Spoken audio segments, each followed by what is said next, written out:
ಉದ್ಯಮ ವಿಸ್ತರಣೆ, ಅಲ್ಲೂ ಹೂಡಿಕೆ ಮಾಡಬೇಕು, ಇಲ್ಲೂ ಹೂಡಿಕೆ ಮಾಡಬೇಕು, ಆ ಟೆಂಡರು ಈ ಟೆಂಡರು, ಪ್ಯೂರ್ ಬಿಸಿನೆಸ್ ಮ್ಯಾನ್ ಆಗಿ ಬದಲಾಗ್ತಾ ಇದ್ದಾರೆ ಡಿ ಕೆ ಶಿವಕುಮಾರ್ ಅವರು. ಶಿವಕುಮಾರ್ ಅವರು ಪ್ಯೂರ್ ಬಿಸಿನೆಸ್ ಮ್ಯಾನ್ ಈಗ. ಹಾಗಾಗಿ 1,000 ಕೋಟಿ ರೂಪಾಯಿ ಮೊತ್ತದ ಆಸ್ತಿ ಘೋಷಣೆ ಮಾಡಿಕೊಂಡಿದ್ದು 2023ರ ವಿಧಾನಸಭಾ ಚುನಾವಣೆಯ ಸಂದರ್ಭ. ಸೊ ಡಿ ಕೆ ಶಿವಕುಮಾರ್ ಲೆಕ್ಕಾಚಾರ ಏನಾಗ್ತಿದೆ ಅಂತ ಹೇಳಿದ್ರೆ, ಒಂದು ವೇಳೆ ನಾನು ಕಾಂಗ್ರೆಸ್ ಬಿಟ್ಟು ಹೋದ್ರೆ ಉತ್ತರ ಭಾರತದಲ್ಲೂ ಕೂಡ ನನ್ನ ಬಿಸಿನೆಸ್ ವಿಸ್ತರಣೆಗೆ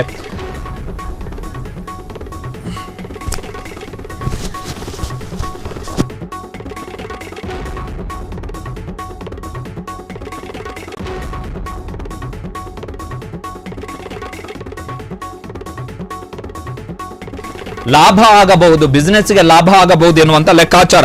ಇನ್ನು ವೆರಿ ಇಂಪಾರ್ಟೆಂಟ್ ಏನು ಅಂತ ಹೇಳಿದ್ರೆ, ಕಾಂಗ್ರೆಸ್ನಲ್ಲಿ ಮುಖ್ಯಮಂತ್ರಿ ಆಗ್ತೀನಿ ಎನ್ನುವಂತ ಆಸೆಯನ್ನ ಡಿ ಕೆ ಶಿವಕುಮಾರ್ ಕೈ ಬಿಟ್ಟಾಗಿದೆ.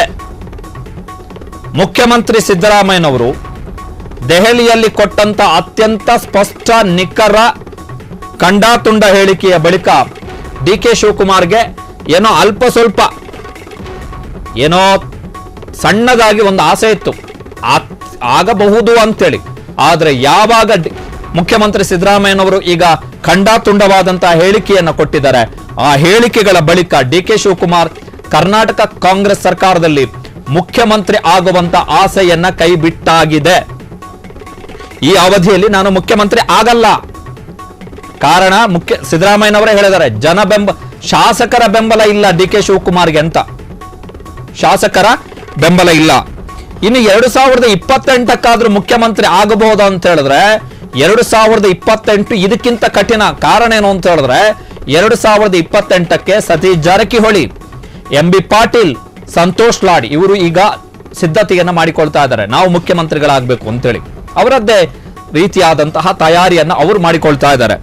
ಹೀಗಾಗಿ ಆ ಮೂವರ ಸವಾಲನ್ನ ಎದುರಿಸಿ ಡಿ ಕೆ ಶಿವಕುಮಾರ್ ಒಂದು ಕಡೆ ಹಳೆ ಮೈಸೂರು ಭಾಗಕ್ಕೆ ಬಂದ್ರೆ ಕುಮಾರಸ್ವಾಮಿ ಅವರ ಏಟು, ಉತ್ತರ ಕರ್ನಾಟಕ ಭಾಗದಲ್ಲಿ ಆ ಭಾಗದಲ್ಲಿ ಹೋದ್ರೆ ಸತೀಶ್ ಜಾರಕಿಹೊಳಿ, MB ಪಾಟೀಲ್, ಸಂತೋಷ್ ಲಾಡ್, ಹೀಗೆ ದೊಡ್ಡ ದೊಡ್ಡ ತಲೆಗಳಿದಾವೆ ಆ ಕಡೆ.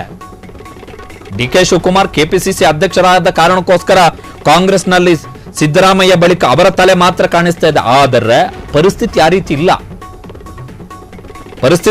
ಇಲ್ಲ.